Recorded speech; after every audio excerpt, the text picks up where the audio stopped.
जय श्री गणेश। नमस्कार, मैं आचार्य संजय द्विवेदी। मेरे समस्त प्रबुद्ध दर्शकों का मेरे चैनल पर हार्दिक स्वागत है। प्रिय दर्शकों, आज मैं सिंह राशि का जुलाई माह का मासिक राशिफल लेकर आपके सम्मुख उपस्थित हूँ।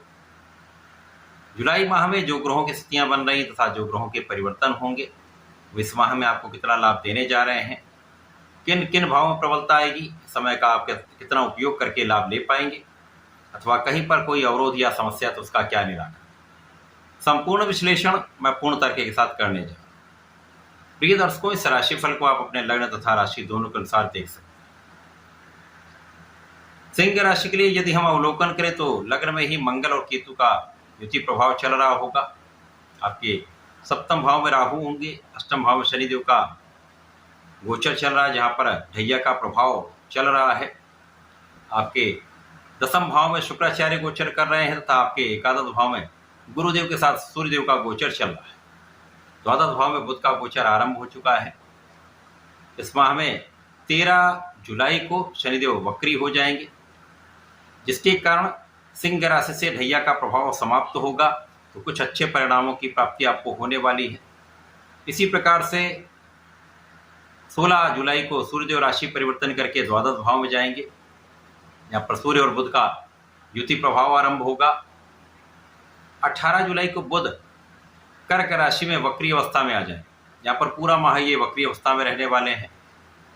26 जुलाई को शुक्राचार्य राशि परिवर्तन करेंगे, एकादश भाव में जाएंगे जहाँ पर 2 गुरुओं का महासंयोजन बनेगा तथा 28 जुलाई को मंगल राशि परिवर्तन करके लग्न से द्वितीय भाव में जाएंगे।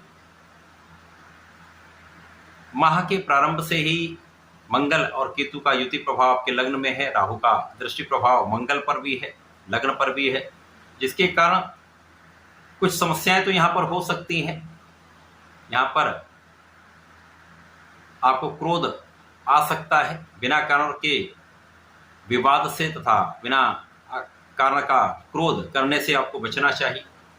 यद्यपि यहाँ पर जब से मंगल आए हैं तो राहु का दुष्प्रभाव कम हुआ है, क्योंकि मंगल और केतु का जो संयुक्त प्रभाव है वो मंगल के प्रभाव को बढ़ाने वाला है, तो लग्न को प्रबलता मिल रही है।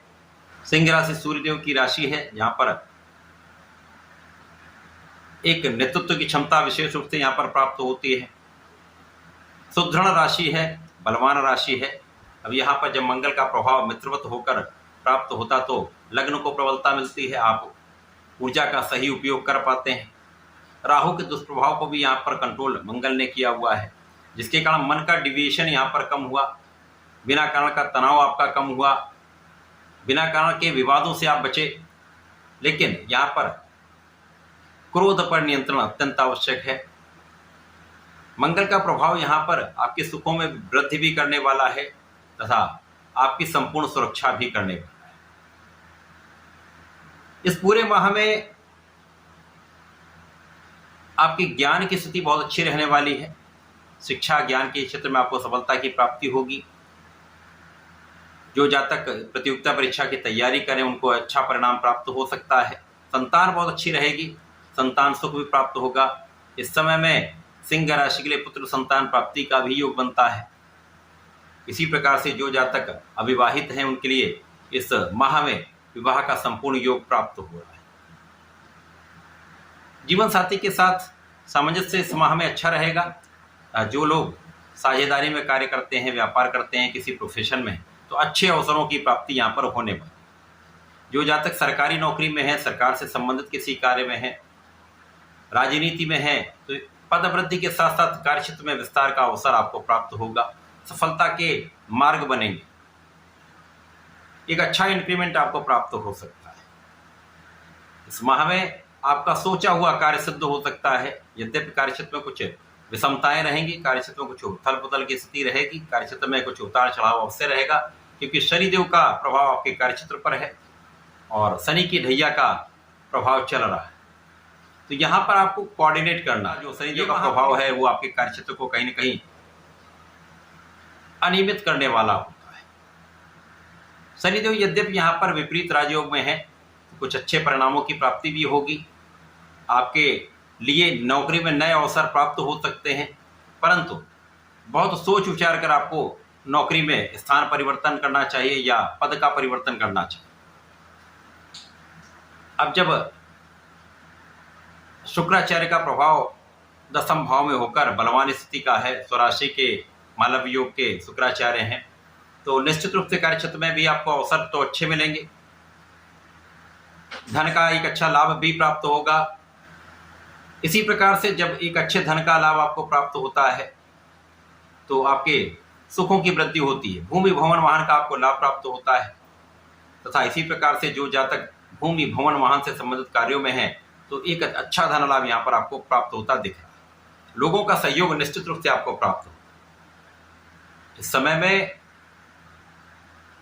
बुध जो आपके द्वादश भाव में गोचर कर रहे हैं, ये कहीं न कहीं कुछ समस्या का कारण बन सकता है, क्योंकि लाभ के स्वामी द्वादश भाव में जाएंगे तो लाभ तो होगा परंतु व्यय भी अधिक होगा, बिना कारण से व्यय हो जाता है, जिसके कारण आय और व्यय का संतुलन बिगड़ जाता है। तो यहाँ पर आपको बहुत ध्यान देना होगा। तो धन के स्वामी भी बुध हैं और पूरा माह है यहाँ पर आपके द्वादश भाव में रहेंगे जो व्यय का भाव है। तो यहाँ पर आपको बिना कारण धन के व्यय से बचना चाहिए। पारिवारिक कारणों से यदि धन व्यय हो रहा है तो यहाँ पर सोच विचार कर आप नियंत्रित करके आप अपने धन का व्यय करें, परंतु परिवार में व्यय करना, परिवार के कार्यों में व्यय करना, ये कहीं पर कोई बड़ी समस्या का कारण नहीं। इस समय में आपको एलर्जी की समस्या हो सकती है, चर्म रोग से संबंधित कुछ समस्याएं हो सकती हैं, आपको ध्यान रखना चाहिए। इस माह में 13 जुलाई को जब शनिदेव आपके वक्री अवस्था में आ जाएंगे तो आपके ऊपर से ढैया का प्रभाव समाप्त हो जाए। नवंबर तक ये प्रभाव प्राप्त होने वाला है, जिसके कारण कार्य क्षेत्र की अनियमितताएं दूर होंगी, कार्य क्षेत्र की विषमताएं दूर होंगी, कार्य क्षेत्र में लोगों का असहयोग समाप्त होगा, कार्य क्षेत्र में लोगों का सहयोग मिलने लगेगा, कार्य क्षेत्र में बड़े अवसरों की प्राप्ति हो सकती है, सफलता की प्राप्ति का अवसर यहाँ पर अवश्य प्राप्त हो। इसी प्रकार से धन वृद्धि का लाभ निश्चित रूप से प्राप्त। तो जो कहीं समस्याएं आ रही उनका कुछ निराकरण भी यहाँ पर होगा। शनिदेव यहाँ पर अचानक धन प्राप्ति भी कराएंगे, पैतृक संपत्ति से कुछ धन लाभ करा सकते हैं अथवा किसी अन्य स्रोत से अचानक धन प्राप्ति हो सकती है। तो ये एक अच्छा भाव यहाँ पर बन रहा है। इस समय में जिन लोगों की नौकरी चली गई है, शनि के वक्री अवस्था में आते ही आपको नई नौकरी की प्राप्ति अवश्य होगी।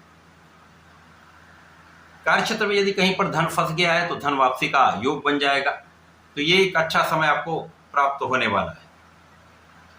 जब सूर्यदेव द्वादश भाव में जाएंगे, सूर्य को कोई तरह का दोष नहीं लगता है, तो बुध के बल को ही बढ़ा देंगे, बुध की निर्बलता दूर होगी।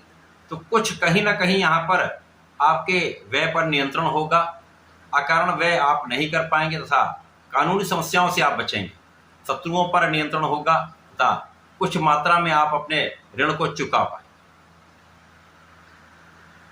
यहाँ पर आपकी विदेश यात्राएं हो सकती हैं, बिना कारण यात्राओं में कुछ कष्ट अवश्य हो सकता है, अतः सोच विचार कर ही यात्राएं करें। जब बुध वक्री अवस्था में आएंगे तो यहाँ पर 12वें भाव में ही रहेंगे, परंतु कुछ मात्रा में यहाँ पर आपका कष्ट समाप्त होगा, जो शारीरिक समस्याएं वो कम होंगी तथा लाभ की मात्रा में कुछ वृद्धि यहाँ पर अवश्य होगी। जब कुछ धन बढ़ने लगता है तो आय व्यय का संतुलन बन जाता है, तो आय और व्यय का संतुलन बन जाए तथा जब शुक्राचार्य एकादश भाव में जाएंगे तो विशेष फलदायी हो जाएंगे। शंख नामक राजयोग बन जाएगा। शंख नामक राजयोग एक ऐसा राजयोग है जो आपके ज्ञान को भी बढ़ाता है, आपके धैर्य को भी बढ़ाता है, आपको ज्ञानवान योग्य बनाता तथा ऐश्वर्य वैभव सुख संपदा की भी प्राप्ति कराता है। यहाँ पर निश्चित रूप से आपके लिए लाभ वृद्धि भी होगी, धन वृद्धि भी होगी तथा आप अपने सुखों का संपूर्ण उपभोग कर पाएंगे। एक अच्छी संतान प्राप्ति का योग बनेगा तथा संतान से सुख भी आपको प्राप्त होगा। शिक्षा प्रतियोगिता में एक अच्छा लाभ आपको मिलने वाला। जब मंगल राशि परिवर्तन करेंगे और द्वितीय भाव में जाएंगे तो राहु के दुष्प्रभाव से ये मुक्त हो जाएंगे।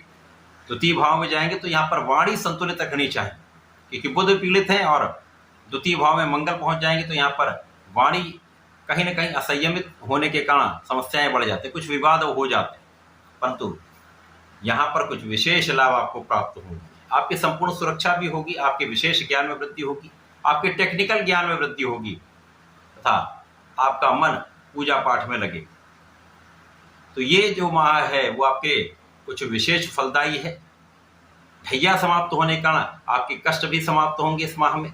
आपको नए अवसरों की प्राप्ति अवश्य होगी। पूरे माह में आपको नियमित रूप से भगवान गणपति की आराधना करनी चाहिए। ओम गंग गणपतये नमः का 27 बार जप नित्य करें।